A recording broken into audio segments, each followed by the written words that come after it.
In the autumn of 1610, a woman named Catalina de Arasso stood in a stone cell beneath the tribunal of the Inquisition in Logroño, Spain, listening to footsteps approaching down the corridor. She had been there for 3 weeks, and in that time, she had learned that footsteps meant only one thing: they were coming for her again. Catalina was 42 years old, a midwife who had delivered babies throughout her village for nearly 20 years.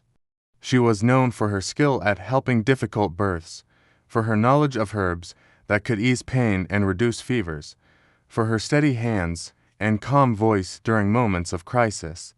3 weeks earlier, she had been arrested on charges of witchcraft. The evidence against her was that she had successfully delivered a baby to other midwives had declared impossible to save, that she grew unfamiliar plants in her garden, and that a neighbor woman had dreamed Catalina appeared in her bedchamber at midnight, accompanied by a black cat.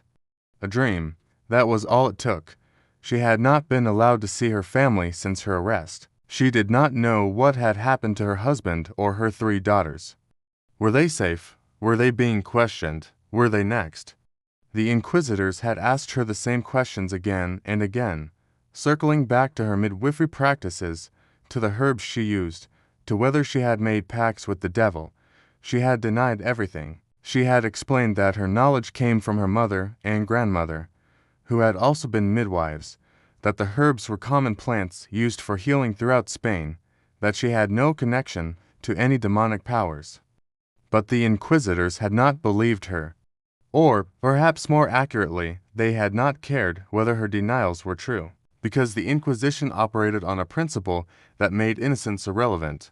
Accusations of witchcraft were almost never false, and denial of guilt was simply further evidence of the devil's influence over the accused. Now, after 3 weeks of interrogation that had produced no confession, the footsteps approaching Catalina's cell signaled that the Inquisition was moving to the next phase. The door opened, 2 guards entered, along with an inquisitor and a notary who would record everything that happened. The inquisitor looked at Catalina with an expression that mixed contempt with what might have been pity, and he told her that since she had refused to confess her crimes voluntarily, she would now be questioned with rigor until the truth was extracted from her. She was dragged from her cell and down a corridor to another room, a room she had heard whispered about during her weeks of imprisonment, a room that every prisoner feared. And what happened to Catalina in that room would break not only her body, but her mind so completely that she would confess to anything and everything the inquisitors wanted to hear, and every word of her confession would be false, extracted through methods so terrible that death would have seemed preferable. But death was not offered, because the Inquisition needed her alive. Before we continue with what happened to Catalina, you need to understand that her story was not unusual. It was not an aberration or an excess by particularly cruel individuals. It was the system working exactly as designed, a system built on misogyny and religious paranoia, a system that used terror to maintain social control. The Spanish Inquisition, established in 1478, had authority throughout Spain and eventually throughout Spain's vast colonial empire. It was a religious court system that operated with its own prisons, its own rules, and its own methods of extracting confessions. The Inquisition's focus on witchcraft developed gradually as religious authorities became increasingly obsessed with the idea that Satan was actively working to corrupt Christians through human agents, through witches who had made pacts with the devil. This obsession was fueled by theological texts, most notably the Malleus Maleficarum, which argued that witchcraft was real, that it was primarily practiced by women, and that women were particularly susceptible to demonic influence because of their supposedly weaker faith and greater carnality. The book's misogyny was explicit and extreme, and it shaped how inquisitors understood witchcraft for centuries.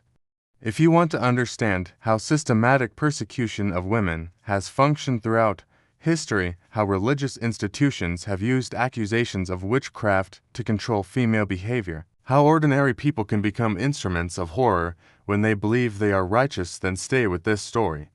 Subscribe to this channel right now, because what you're learning here will change how you understand the intersection of power, fear, and institutional violence.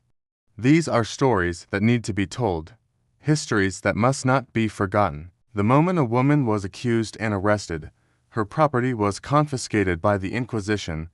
This was official policy. The Inquisition would seize everything she owned, her home, her land, her money, her possessions. This created a perverse incentive where wealthy women were particularly vulnerable because prosecuting them was profitable. Once imprisoned, the accused would be kept in conditions designed to break her spirit before any formal interrogation began. The cells were small, dark, often underground with no windows. Prisoners might be kept in complete darkness for weeks, losing all sense of time. They were given minimal food, just enough to stay alive. Sleep deprivation was used systematically. Guards would wake prisoners repeatedly throughout the night, or force them to stand for days at a time, denying them any relief.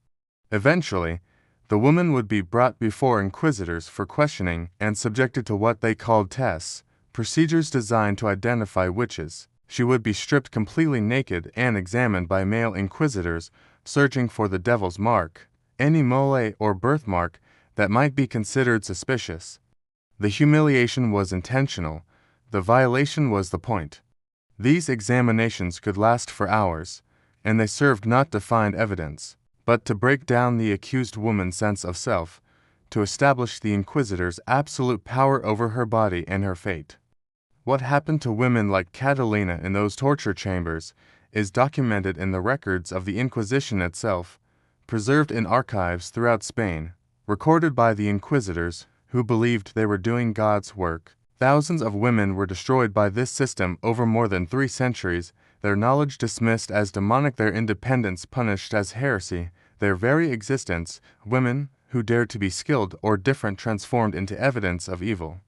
Tell me in the comments, how do we ensure that the lessons of this dark chapter in history are never forgotten, and that we remain vigilant against any system that targets the vulnerable in the name of righteousness?